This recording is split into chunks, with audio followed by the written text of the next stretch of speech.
Alright, there's... I think that's the one. I think.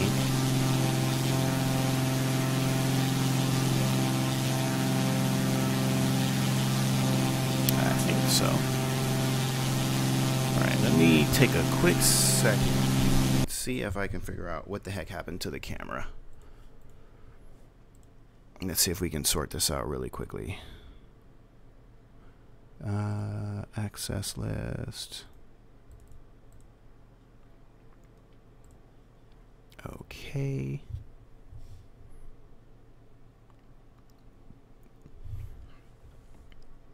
Sometimes this crap just doesn't work.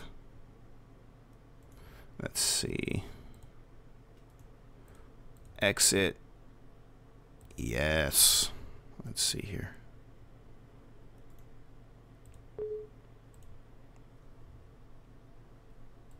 Okay.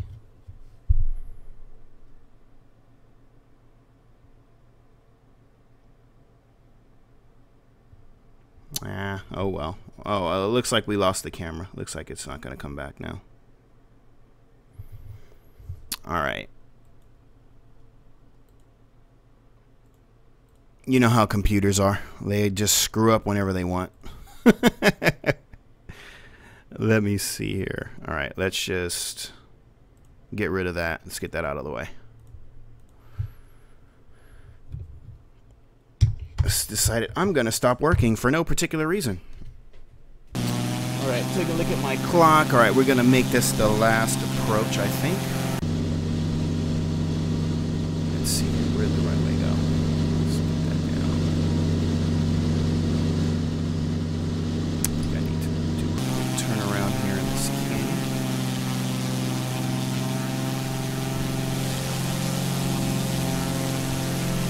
Ah, there it is.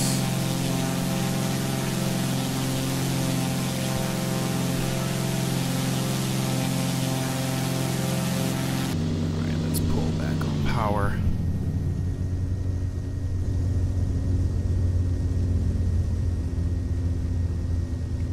And if you don't have the PNG scenery, but you're really kind of curious to get an idea of what it's like, the guys did actually make one freeware airfield as sort of a thank you to everyone who bought the scenery. So you really should have the scenery. But if you just want to get an idea of what it's like, they did release one airfield. And I can't remember the name of the airfield, but it's on the freewares page over at Orbix. So I would definitely head over and check that out. And actually did a live stream approaching that one too, and that one's also a lot of fun. With that one, what makes that one difficult is, unlike flying around in a valley like here, with that one it's like in a canyon. You got to follow the stream. The only way to find it is you have to follow like this stream through this sort of gorge, I guess, if you want to call it that. And it's really, really tight, and the maneuvering is really difficult. And it's got some nice scenery, some nice effects like waterfalls and stuff, and then to hit the approach, you've got like mountains on all sides, and you kind of have to make this really kind of last-minute approach. It's a lot of fun. All right, there's the curving runway, and I cannot approach it on the curve, so we've got to come up on this other end here.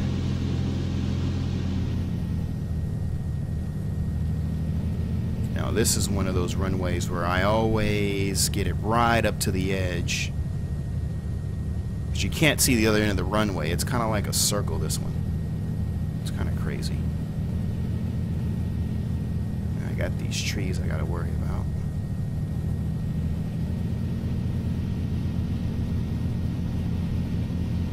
Alright, easy does it. I'm always afraid to come in too low because I'm going to knock out my gear on those trees. Go. Ouch. Whoa, go around, go around, go around. No! Ouch! This is the one, I'm telling you. Alright, I blew it. Alright, at least you guys got to really see me royally screw up at least one approach. Alright, let's go back and try it one more time. Doggone it. Alright, let's do that one more time. That was horrible. Where is it? Yeah, that runway is one of the hardest ones because it's like in a circle. It's like a curve, and you've got to follow the curve all the way through. It's, if you don't approach it just right, you'll screw it up. And I've got the exposed gear. It's really, really bouncy. So I bounced right off the edge of the hill on that one. All right, here we go. Let's try it again, shall we?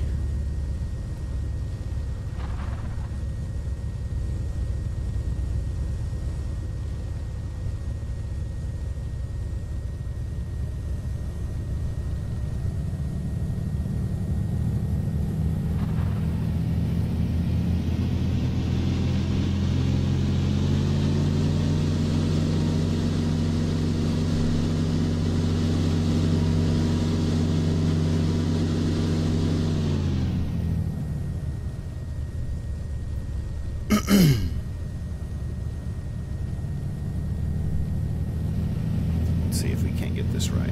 I feel like I'm kind of like way too close when I try to start that turn. I should be like further out on sort of a straight path.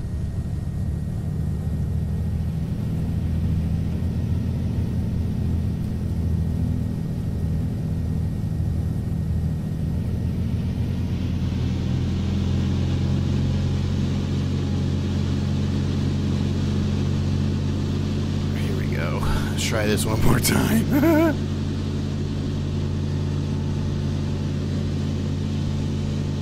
Whoa, bank angle there, buddy.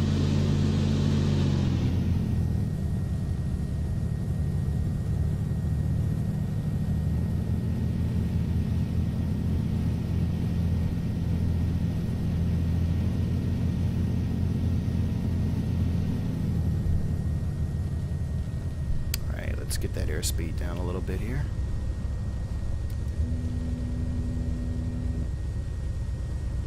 Alright, let's try this again. Ooh, coming in hot. There we go. Come on, come on. Ah, come on. Come on. Ah, come on. No, not again. This one's a hard one. God, this one's hard. That's got to be the hardest one because as you're landing, you've got to sort of, come on, give me my view here. You got to sort of work your way around that turn. Now, the ideal thing to do would be to approach it straight on, but these trees are so high, you'd have to nose down. And by the time you got it down, I mean, that's how much runway you got left. So this is by far, I think, probably the most difficult one up here. This one is not unusual. Alright, let's go back to Kokoda. And then I will sign off. Let's get out of here. Taking off on this runway is just about as difficult as it is landing on it.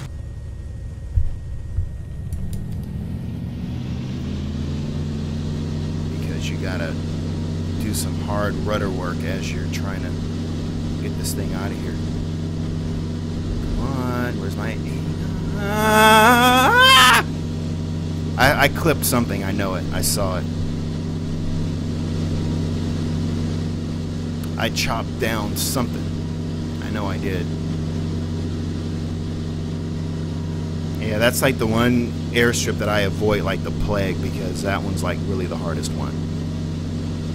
I always screw up there. Anyway. Thanks to Tim and Ken for that little upset.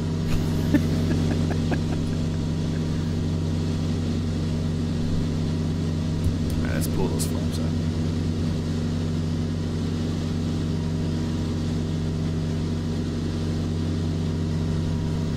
So, I don't know why that airstrip is designed that way. I mean, obviously, they just made these runways with shovels and whatever else they could, but how you land on that thing is really, really complicated. And if you go back and watch the live interview that I did with them, they actually explain the proper approach and how you get on and off it, but even the guys were like, yeah, we screw up on this one too, so I didn't feel too bad. But yeah, that one's always the doozy for me, is that one runway. It's always a pain. Alright. And by the way, if you take a look over at the ADX systems page, I did update it, so now it includes all of my Regs 4 Tetra Direct settings, because a lot of people are always asking, what are my Regs 4 Tetra Direct settings? So, if you want to know what they are, I have all the screenshots there, and you can kind of scroll through them and see what I have. And I also included settings. What other settings are up there? There's something else up there in my settings. I'm trying to remember. I included, oh, and all of my prepared settings. So, the settings that I have now in prepared v 2.4, you can go in and take a look at the specific settings. And 2.5 is on the way. So for those of you who are fans of prepared, 2.5 is coming soon. And I think I saw somewhere that it is a new build, so you're going to have to install like the whole new thing from scratch. So that's really, really awesome. I've sort of refrained from, there's some tweaks and stuff to fix a lot of the bugs from the last release, stuff such as clouds and all that. But I think a lot of that stuff gets corrected in the new build, so I sort of just refrained from doing any other tweaks and just waiting for the new build to come along. So that's a really good thing also. So there are a few more airships up here that I did not visit. And then there's another one that's like further out there, out in that direction, somewhere out there. That I didn't go to. I think there's like probably another 3 or 4 airships that I did not land on that's in this particular valley. And then there's the freeware. I can't remember the name of it. I know it's got like it's like a German sounding name. I just can't think of the name of it. But and then there's that one too. So a lot of fun up here. And then you know, again, I think the guys are planning to deliver some more runways as well. There's our Kokoda track as we start to make our way back out of the valley here. So that pretty much just about sums up my flying time for today.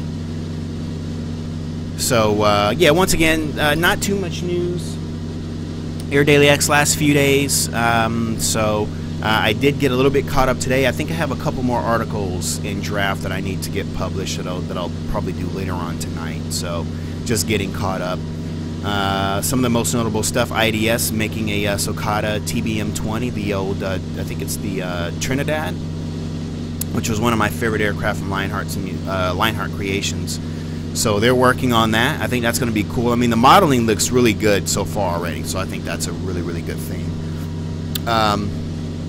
Including updates from A2A, PMDG, and Milano Malpensa from David Rosenfield. So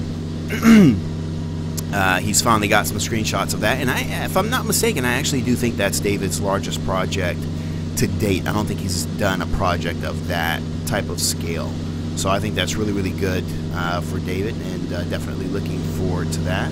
He sent me an email this morning, so he's working really, really hard. So for those of you that have been waiting for Milano, I'm not sure if his will be out first or the other version, which I cannot mention the developer. I'm not sure which will come out first, but definitely you will have some options for Milan coming up very soon. So it should be very interesting. And of course, you can always rely on ADXLive HD to bring the live stream once they're released. Should be some fun. Alright, there's the track there off the left-hand side of your screen. You can barely see it as it snakes its way through the trees.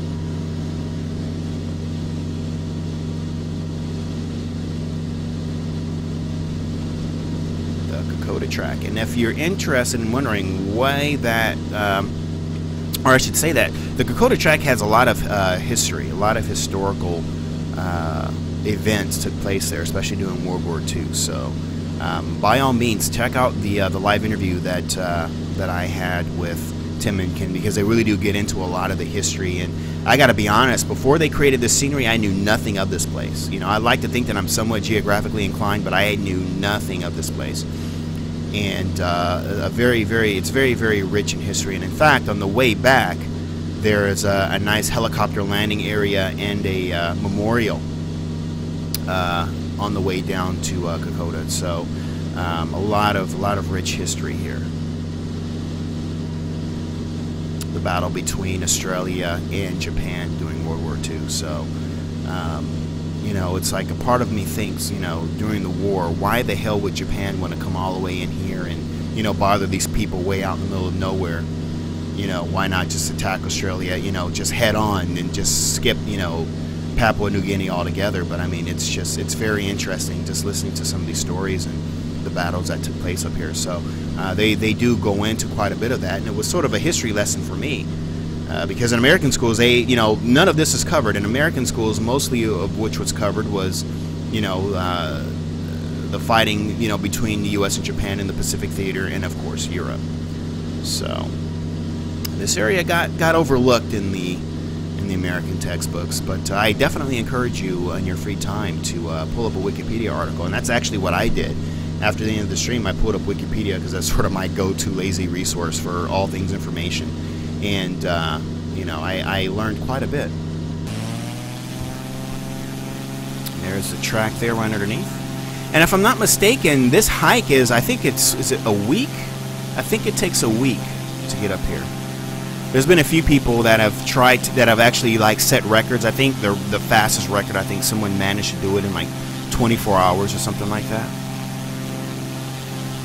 But lots of like steep cliffs, and there's a lot of areas where only one person can pass at a time, and you've got to sort of camp along the trail there. And there's stories of people getting mugged and all kinds of stuff. I mean, it's by all means, it's not a, you know, a typical Yosemite hike, if you will. I mean, this place is no joke. But to those that have made the pilgrimage, that have done it, I tip my hat off to you.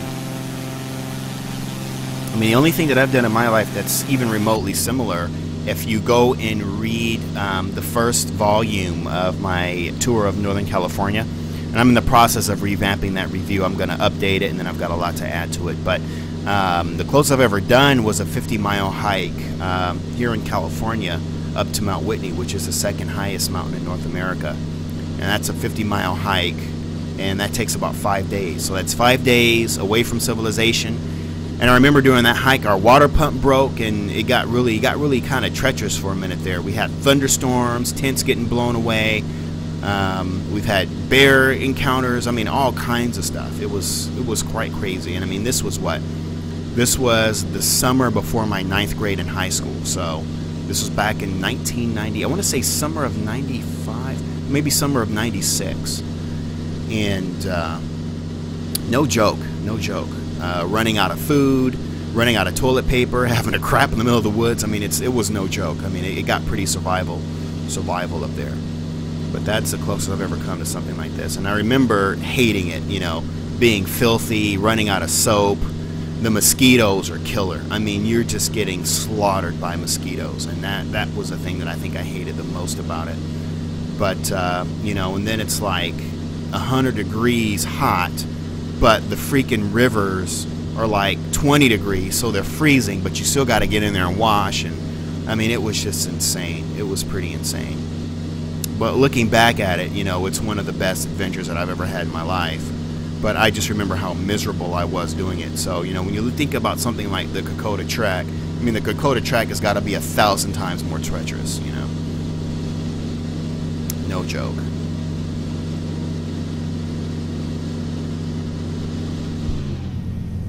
Alright, there's Kokoda coming right on back up here at our 12 o'clock. Well, it's more like 10 o'clock, isn't it? There's the Kokoda Track as it continues to wind its way on down. So yeah, this is one of my favorite sceneries. It really, really is. And like I said, it's really my kind of go-to for, you know, having a short flight, something that's a lot of fun. Fool around, and usually I'll go up, I'll do a couple of airstrips, and then I'll come back, something like that. You know, just enough to get my fix, basically.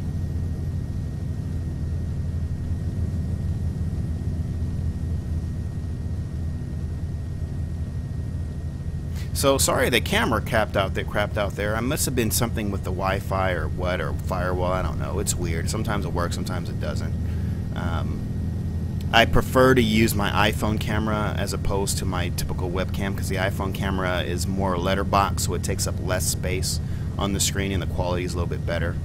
I got like an old cheapo Dynex webcam. So, alright. let's go ahead and bring her on in.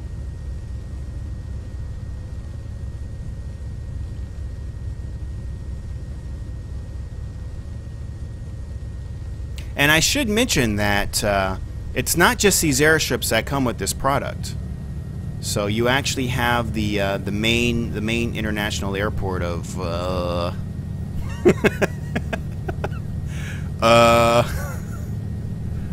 am I just drawing blanks today? But it does come with the major international airport of Papua New Guinea. I don't know why I can't think of the name of it right now. I'm just drawing blanks as I try to land here, but yes, it does come with something for NGX fans or 777 fans, so definitely be sure to check it out if you haven't yet. And all of that phone going off there, those are all comments people are leaving on AirDailyX.net. So, ooh, bouncy.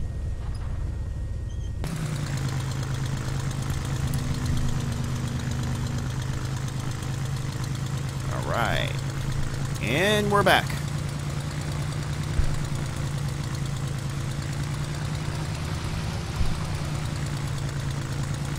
Let's turn this jalopy around and call it a day.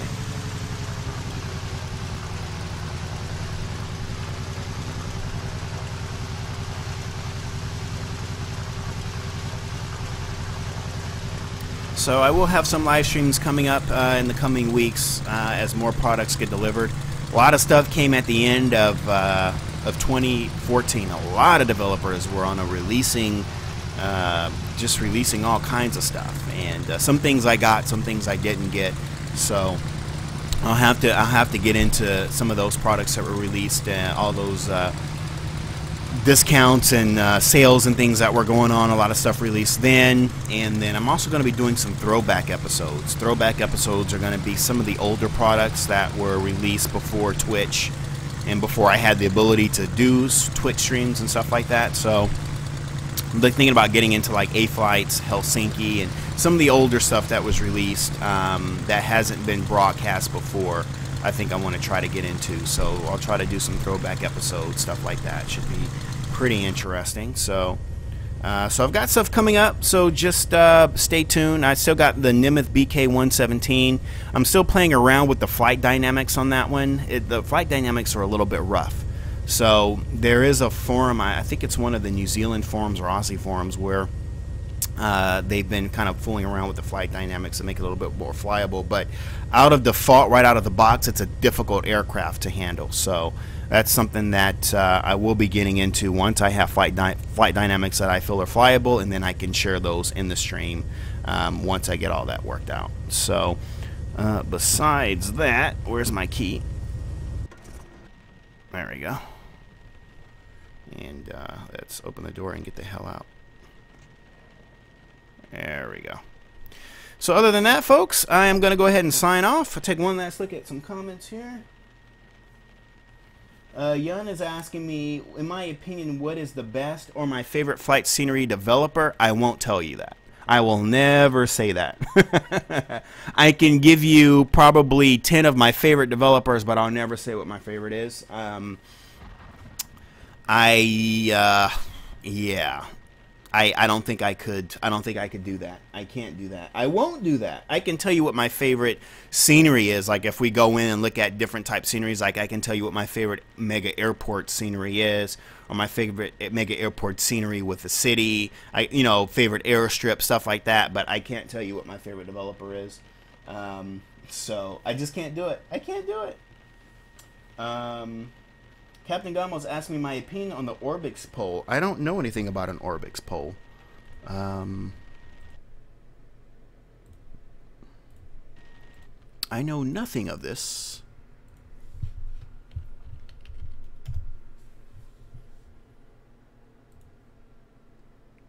Jackson's, AYPY Jackson's was the airport. Poll. Let's see. Poll. Do I need to put this up on AirDailyX? Oh, poll. Next Orbix full. Oh. When we return to Europe, what do you want us to do? Germany, Italy, France, Spain, rest of Scandinavia, Holland. Okay. I am going to say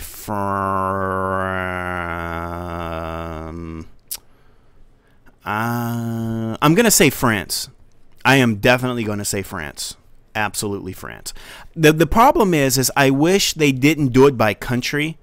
I wish they would choose a region, because for me, I would want them to do the Alps region, like from France all the way down to Austria, you know, and then they could do another region that covers like the Pyrenees and all that.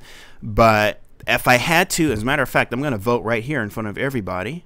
I'm going to go ahead and cast my vote because, and thanks for bringing that to my attention, and I will put this on AirDailyX for more people to come in and vote. But I'm going to vote for France, and here's why. Because if you look at, where's my Google Earth? If you look at France, of all of those that were added, if you choose Germany, you're going to get right on the border of the Alps. And what I really want is the Alps. Like, I want that more than anything else. Let's get these pictures out. Let's see that. So Germany is going to take you right to the border. So you're not going to get the Austrian Alps. Germany probably won't include Switzerland, so you won't get the Swiss Alps. But for France, you do get a large chunk of the Alps. And these areas like around Grenoble, I mean, you're going to get the Pyrenees. If they do France, not only do you get the Pyrenees, but you kind of get these, you'll get like Mont Blanc, for example, Megève, you'll get Annecy, which is also, these are like all my favorite places to fly in France.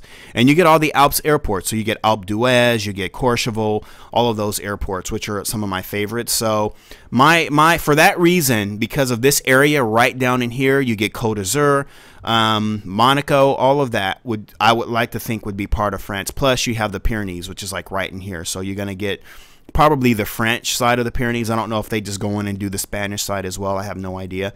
But that would be my reason. So if some of you guys are wondering what you should choose, I would say choose France, because you're really going to get a huge chunk of the Alps. If you go Germany, you're not going to get it. What were the other ones here?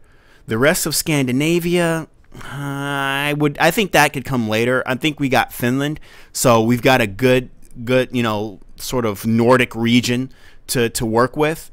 Holland is nice. It's mostly flat, and I feel like for the time being, Orbix Open LC covers the Netherlands like really, really good. So I can hold off on that. What else we got? We have Italy. Italy's a compelling argument too, because Italy has a nice chunk of the Alps also. Italy's a good chunk too. The only reason why I would choose France over Italy is because I have the Alps airports. We already have a number of airports delivered by LLH Creations, and if you've never heard of them, LLH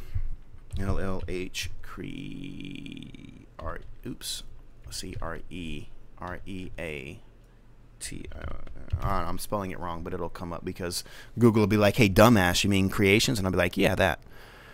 So these guys, like, they do all these like Alps airports. So if you've never heard of them, I would definitely give them a try. I have all their airports except for the latest one, which I haven't bought yet, which is the one, where's English? Which is the one, it's in the Pyrenees. Where is it? Oh, this one. I don't know how the hell you pronounce that, but this is the airport that they did in the Pyrenees. So I have all the airports except for that one, and I really, really love them. They're like really, really terrific airports, and they have, you know, a lot of challenges and stuff. That's kind of like weird loading screen. Anyway, but yeah, they have a bunch of airports. If you look at their product list, they have quite a few airports, and these are like all in and around the French Alps. So you got 1, 2, 3, 4, 5, 6, 7, 8, 9, 10, like 12 airports, and these are all in France. So that's the cool thing, because if you go back to Orbix, if you go back to Google Earth, they have airports that cover all in these areas plus one in the Pyrenees. If we get Italy, there's really not much for payware airfields here. So you've got a few, I think, from FlyLogic, But I think even the FlyLogic ones mostly cover Switzerland, like Locarno, Lugano, all that stuff. I think most of those are really in Switzerland, right near the Italy border. So whereas I would like to have this would probably be my second choice, because there's not much for third-party airports besides whatever's freeware. So that's why my guess would be France. As far as Spain, I think Spain is good enough in OpenLC right now.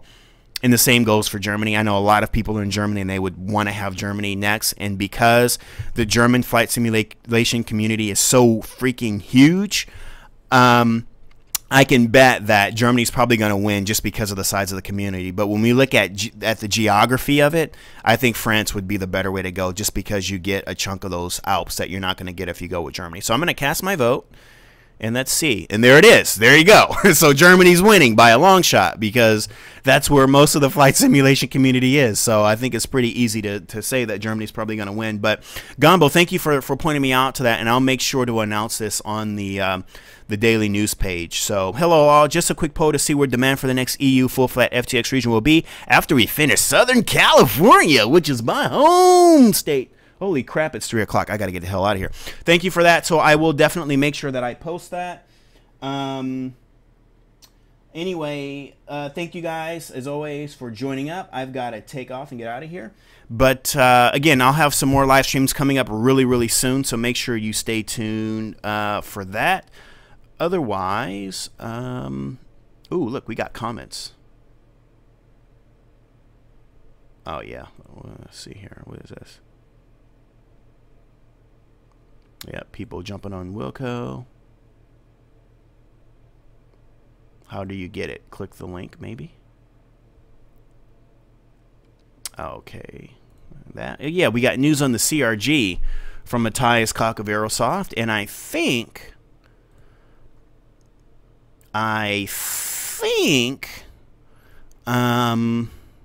we might get it in May. He's talking about first quarter. So first quarter definitely denotes May. March. January, February, March. So we'll see. First quarter is solid. That doesn't necessarily mean it's going to be released, but he's saying it's looking pretty solid. So hopefully we're looking at April at the latest. We'll have to see. So also I put up here a nice little map where you can see in real time where all of your fellow Air Daily X fans are in real time. The ones that do this sort of flashing is real time. So you can see where everyone who's on the page at the same time as you. And I saw there's people tuning in from like Kabul, Afghanistan, and Iran, and all these like really remote places where I just never thought that there's a fan for flight simulation. So every time I check back, I see more and more dots sort of pop up on this little map, which is cute. The statistics only show the daily news page; they don't track the entire site, but it still gives you an idea of sort of the popularity and where other people are. And I even look at Southern California, and I see there's a lot of people in Southern California. So I don't know. I might have to do like a cool little, Southern California event or something like that for people who live relatively near me. I'm seeing people like in Redondo Beach, which is like down the street, Palos Verdes, stuff like that. So that should be pretty cool, maybe do a little local thing. But anyway, so be sure to check out that cool little map. And I get really excited the more dots I see pop up, because that just shows how far the reach is and where people are. So really, really cool for the Air Daily X community. Other than that, though, I'm going to jump out of here because I have to run. So thanks so much, everyone, for tuning in, as always. I'll have some more articles. Oh, there's the phone. There it is. All right, I got to run, everyone. Thank you so much, and I will see you on the next stream. And just stay tuned. Take care, everybody. I got to run.